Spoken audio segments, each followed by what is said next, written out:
নমস্কার বন্ধুরা, welcome to my channel Jai Bom Baba. আশা করি সকলে ভালো আছেন এবং সুস্থ আছেন। আজ বলবো নারী বশীকরণ করে কাছে আনার মন্ত্র। চলুন তাহলে শুরু করা যাক। এই মন্ত্রটি এমন একটি প্রক্রিয়া যার মাধ্যমে দূরের ব্যক্তিকে বশীকরণ করে কাছে টেনে আনা যায়। প্রধানত এটি একটি আকর্ষণ মন্ত্র, অর্থাৎ দূর থেকে ব্যক্তিকে আকর্ষণ বা আকৃষ্ট করার মন্ত্র। তন্ত্র সাধনায় বলা হয়েছে কারো ক্ষতির জন্য কাউকে বশীকরণ ও আকর্ষণ করা পাপ কার্য।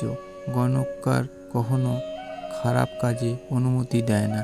যদি কেউ ভেঙে যাওয়া সংসার জোড়া লাগাতে চায়, যেমন সংসারে কেউ অনেক দূরে চলে গিয়েছেন আর ফিরে আসেননি, অথবা অনেক সময় দেখা যায় স্বামী বা স্ত্রী বিদেশে বা গ্রাম ছেড়ে শহরে চলে যায় আর ফিরে আসে না।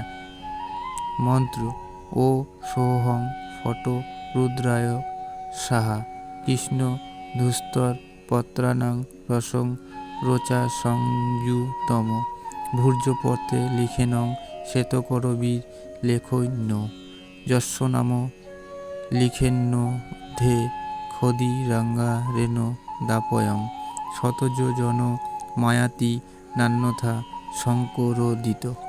অর্থাৎ প্রথমে মন্ত্রটি 1000 বার জপ করে সিদ্ধ করে নিতে হবে।